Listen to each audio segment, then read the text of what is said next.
Dans cette vidéo, je vais vous présenter 7 indicateurs techniques super faciles à utiliser pour détecter en un seul coup d'œil la tendance d'un marché, que ce soit une tendance haussière, neutre ou tendance baissière, sur différents actifs, que ce soit les matières premières, les indices, les cryptos, les actions et même le forex. Si ça vous intéresse, n'oubliez surtout pas, comme d'habitude, de vous abonner à la chaîne YouTube. Et si vous avez des questions, bien sûr, mettez-les dans les commentaires. Allez, c'est parti, on passe tout de suite sur la plateforme.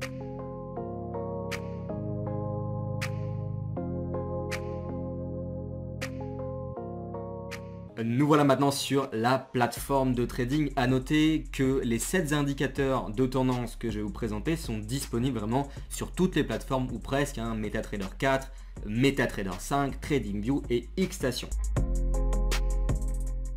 Alors le premier indicateur que je vais vous présenter sans tarder, c'est une moyenne mobile exponentielle 200 périodes, très utilisée par les institutionnels. Si vous me suivez sur cette chaîne YouTube, bien sûr vous savez que j'utilise presque tous les jours. Je vais donc ici dans la rubrique indicateur, vous pouvez écrire simplement moyenne mobile ou ici le petit code EMA et vous trouverez la moyenne mobile exponentielle. Sur les autres plateformes comme MetaTrader 4 ou MetaTrader 5, vous allez trouver Moving Average, donc pour moyenne mobile en anglais, et il faudra choisir la méthode de calcul exponentielle, sachant que vous avez des moyennes mobiles simples, linéaires, pondérées. Nous, c'est vraiment l'exponentielle qui nous intéresse. Au niveau de la période, on va laisser 200. Vous pourriez également décider de mettre une moyenne mobile sans période. Plus la période est faible, plus la tendance est à court terme. Donc ici, 200 périodes, ça nous convient bien, surtout que c'est le réglage qui est utilisé par les institutionnels. Dernière chose, vérifiez bien que la moyenne mobile est basée sur la clôture. Vérifiez ici dans la petite case de réglage. Vous cliquez sur OK et on a du coup, vous l'avez compris, la moyenne mobile 200 périodes exponentielle. Alors ici je suis sur le CAC 40, ce qu'on remarque c'est lorsque les prix sont au-dessus de cette moyenne mobile, nous sommes sur un marché haussier. C'est super simple. Les prix au-dessus de la moyenne mobile, on va plutôt chercher à acheter le marché.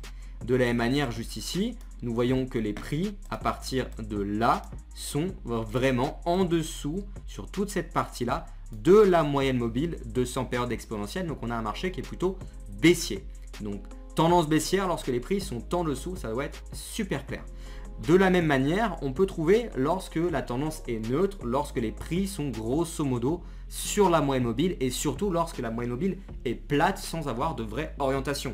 Typiquement, de là jusqu'à ici à ce niveau-là, on est sur une tendance type neutre, donc un range, absence de tendance, la moyenne mobile est plate. Donc ça peut vous aider à trouver la tendance ou l'absence de tendance en un seul coup d'œil et c'est super efficace et super facile.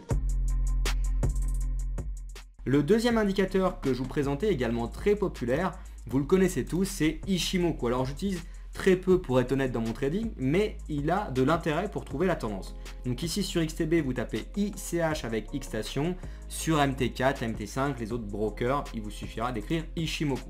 Ici, on a Ichimoku avec différents lignes d'Ichimoku, si je puis dire, et le nuage Ichimoku. Vous laissez surtout les réglages de base, ne vous amusez pas à modifier les réglages d'Ichimoku, ça va être assez compliqué après. Donc je clique ici sur appliquer. Et de la même manière un peu que les moyennes mobiles, c'est très simple, lorsque les prix sont au-dessus du nuage Ichimoku, on ne va pas s'intéresser aux autres lignes qu'on a. Lorsqu'on a les chandeliers rouge et vert au-dessus de ce nuage bleu, nuage haussier, on va plutôt chercher à acheter le marché, c'est qu'on a une tendance tout simplement haussière. Et on peut aussi trouver une tendance neutre lorsque les prix sont dans le nuage, absence de tendance range, on va peut-être éviter de trader. La tendance baissière, c'est le même fonctionnement qu'une moyenne mobile, 200 périodes exponentielles, en l'occurrence lorsque les prix sont en dessous du nuage, c'est le cas juste ici, on est sur une tendance à la vente, tendance baissière. Donc encore une fois, c'est le même fonctionnement qu'une moyenne mobile, c'est super simple et en un seul coup d'œil, on peut voir la tendance d'un actif.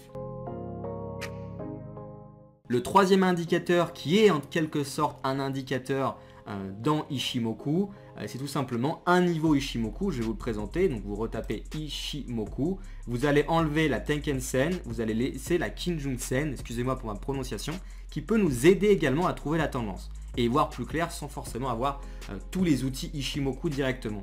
Donc je décoche le reste et je laisse tout simplement la Kijun-sen et j'appuie sur appliquer. De la même manière, c'est très simple, on a une tendance un peu plus court terme ici, mais grosso modo, lorsque les prix sont au-dessus de ce niveau Ichimoku que je viens de vous parler, ici on est à l'achat.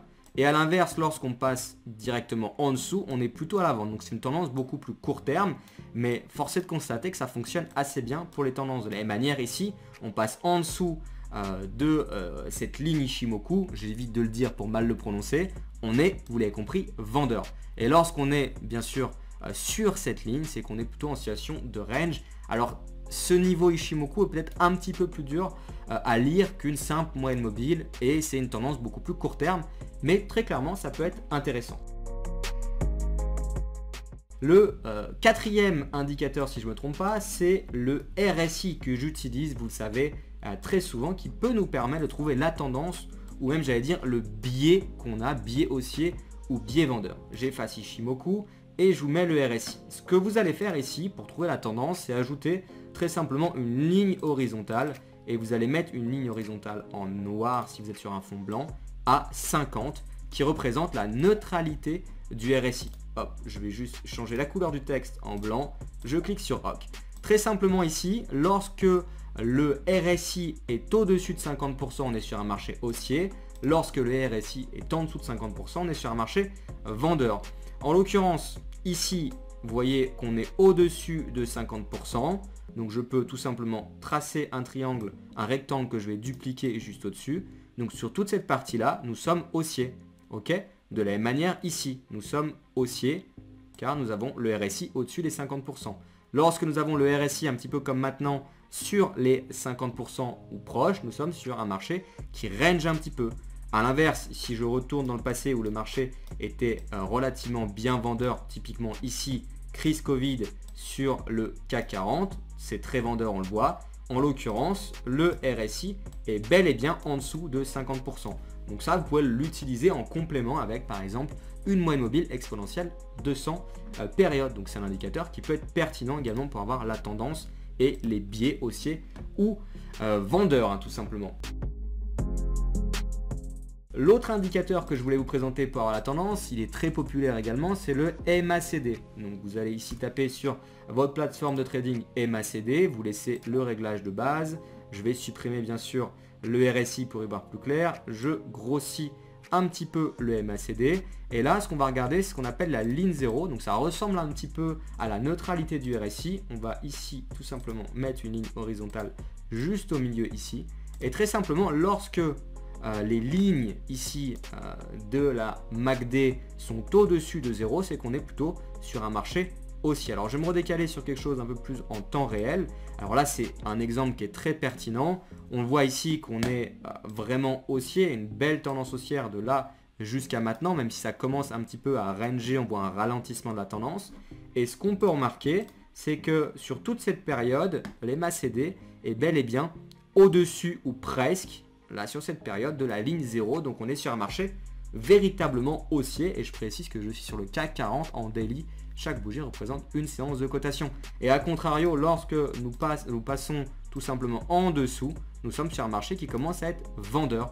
De la même manière, juste ici, on est sur un marché vendeur d'après le RSI, plutôt tendance baissière, d'où le mouvement qui commence à baisser, enfin qui baisse au moment où on voit l'information. Il ne faut surtout pas oublier que les indicateurs, c'est le reflet du prix. Il n'y a pas d'anticipation, hein, c'est juste un constat du prix, les indicateurs.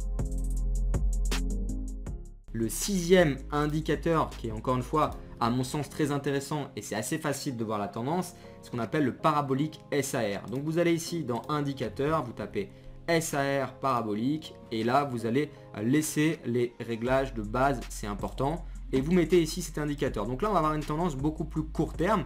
C'est pour ça que c'est bien de combiner tendance long terme avec la moyenne mobile de 100 périodes exponentielles et éventuellement à des tendances plus court terme. Alors là, c'est très visuel, hein, vraiment, j'ai rien à dire de plus que ce que vous voyez sur l'écran. Lorsque nous sommes au-dessus du parabolique SAR, nous sommes haussiers.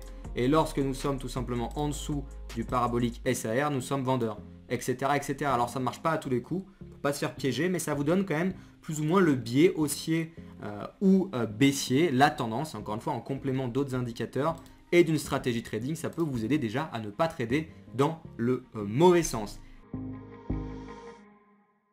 Et maintenant, je vous présente le dernier indicateur qui est également assez populaire dans le monde francophone, peut-être un petit peu moins que les autres.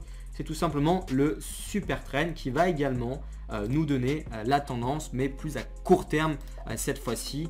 Un petit peu pareil au final que le SAR si on regarde ici les deux en comparaison. Donc je supprime ici le SAR et de la même manière lorsque nous sommes au-dessus, le même fonctionnement qu'une moyenne mobile, nous sommes haussiers ici, ok, et ici nous sommes également haussiers et entre temps on était baissier, ok, et en réalité ça a plutôt rangé, comme quoi ça fonctionne pas à tous les coups.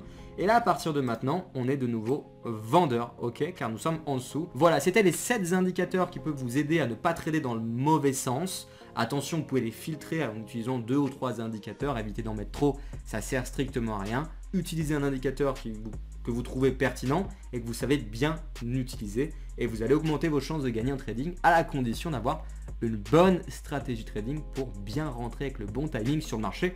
D'ailleurs, si vous avez besoin d'aide pour apprendre le trading, vous pouvez rejoindre la formation UGK Trading, elle est gratuite pour le moment grâce à nos brokers partenaires, donc je vous mets directement les liens dans la description. Quant à moi, on se retrouve pour une autre vidéo et surtout comme d'habitude, soyez prudents sur les marchés financiers.